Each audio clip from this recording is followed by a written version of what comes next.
NTA blog. Identity theft victims are waiting nearly 2 years to receive their tax refunds. No one asks to become a victim of identity theft.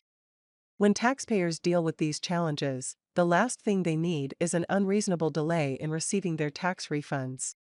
Yet sadly, hundreds of thousands of taxpayers each year discover they are victims of tax-related identity theft when they electronically submit their federal income tax return and the IRS rejects their return, informing them that someone else already filed a return with their or their dependent's taxpayer identification number. So now what do taxpayers do? Taxpayers will need to 1. File a paper return. 2. Complete Form 14039, Identity Theft Affidavit, and either attach it to the back of the paper return and mail it to the nearest IRS processing center, or file Form 14039 electronically and mail in the paper return separately. And 3. Then, wait. Taxpayers should brace themselves for delays. Long delays. After receiving an IRS notice confirming the agency has received the victim's paper return with the required Form 14039, the taxpayer may not hear from the IRS again for many, many months. Taxpayers should know it is taking the IRS about 22 months, on average, to work identity theft victim assistance (IDTVA) cases. This means these taxpayers won't receive their corresponding refunds for weeks after the IRS resolves their cases. At the risk of vast understatement, 22 months is unacceptable. The IRS needs to prioritize assisting these victims, paying out their refunds, and preventing future harm. Beware, the IRS is taking up to 2 years to resolve taxpayers' identity theft cases. In my 2023 annual report to Congress, I pointed out that IRS's processing times for resolving IDTVA cases as of the end of fiscal year, FY 2023 was 556 days, nearly 19 months. As of April 2024, this processing time has jumped to 675 days. The IRS initially caused the increased processing time by temporarily shutting down operations during the beginning of the pandemic. For the past 2 filing seasons, the IRS has reallocated resources, including employees who work IDTVA cases, to prioritize answering phone calls to meet Treasury's goal of the IRS achieving an 85% level of service on its general toll-free phone lines. Although the IRS has met the goal the past 2 filing seasons, it came at the expense of tax-related identity theft victims, compromising the taxpayer rights to quality service and to pay no more than the correct amount of tax. It is time for the IRS to bring the IDTVA processing time down to its target of 120 days or fewer. Though the IRS is closing more identity theft victim assistance cases, lengthy processing times remain. The IRS is taking steps to try to reduce processing times, and it appears to have increased the number of closed cases. However, this increase in case closures has not yet affected processing times, as they have increased by about 119 days since the end of FY 2023. The IRS needs to prioritize a solution for this problem, similar to the all-hands-on-deck approach it used to address its backlog in processing paper returns during the pandemic. The situation demands a more robust response from the IRS to rapidly decrease processing times and give tax-related identity theft victims the assistance and payment of the refunds they are awaiting. Lengthy identity theft case processing times can create significant problems for taxpayers.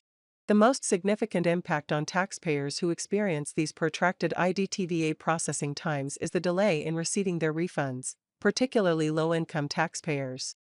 Specifically, in FY 2023, about 69% of IDTVA taxpayers had an adjusted gross income at or below 250% of the federal poverty level, and taxpayers experienced economic burden in about 57% of TAS identity theft case receipts.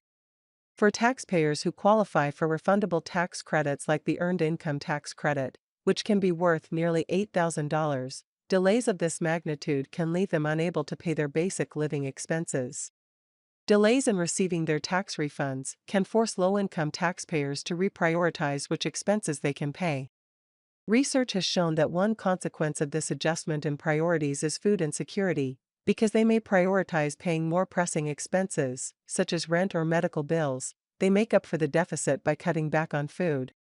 Another consequence of the IRS's lengthy processing time is that identity theft victims aren't protected against further tax-related identity theft while the IRS works their cases.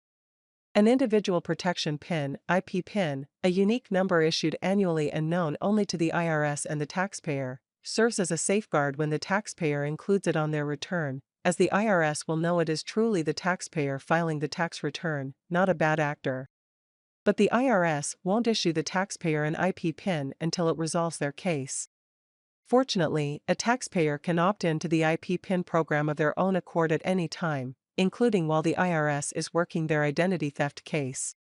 Additionally, when a taxpayer has an identity theft indicator on their account, they won't be able to have the IRS send tax transcripts directly to a third party, such as a mortgage lender. In these situations, IRS assisters are instructed to inform the taxpayer. In cases of identity theft, the financial community has been made aware we will only release transcripts to the taxpayer. Therefore, the taxpayer will need to request the transcript and send it directly to the lender. This process takes longer and creates more red tape for the taxpayer to push through to complete their mortgage loan applications. Another situation is where a taxpayer elected to have the overpayment applied to the subsequent tax year on the return, but the IRS hadn't applied the overpayment because of the open identity theft issue. As a result, the tax liability on the subsequent year goes unpaid, and the taxpayer will receive a collection notice. Because the IRS issues collection balance due notices systemically and a return that elected to have the subsequent refund applied hadn't yet posted, taxpayers receive the collection balance due notices even though they were working through an identity theft issue in the prior year. To remedy this situation, the IRS informed its customer service representatives that it was sending these notices out in error. Identity theft victims residing in the United States can now call the IRS toll-free at 800-908-4490 to request the IRS place a code on their account to suppress the issuance of further notices and any progression of collection activities. International taxpayers can call 267-941-1000, but charges may apply. Since identity theft victims are not responsible for the lengthy IDTVA case processing delays or the problems that arise from the delays, the IRS should address these issues systemically by automatically suppressing collection notices for these taxpayers rather than burdening identity theft victims by requiring them to initiate contact with the IRS. If the IRS does not improve its IDTVA case processing times, more issues such as these will likely arise. Conclusion: victims of identity theft are already experiencing a tremendous amount of stress. The IRS's long processing times for resolving these issues not only increases the anxiety, but also the consequential refund delays can deprive families of the funds they need to meet their living expenses. These processing times are far outside the processing norms and are completely unacceptable. The IRS has had years to bring these processing times down, yet they have continued to rise. The lengthy time it takes the IRS to resolve an identity theft victim's issues can also cause additional problems in later tax years, further victimizing the taxpayer.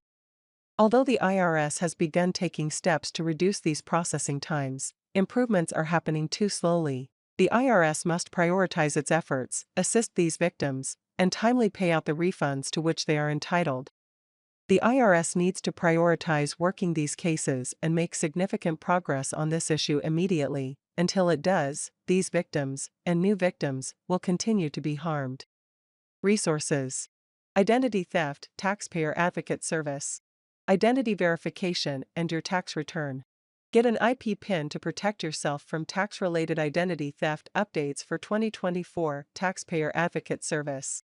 The Federal Trade Commission's Identity Theft Resource page. The views expressed in this blog are solely those of the National Taxpayer Advocate. The National Taxpayer Advocate presents an independent taxpayer perspective that does not necessarily reflect the position of the IRS, the Treasury Department, or the Office of Management and Budget.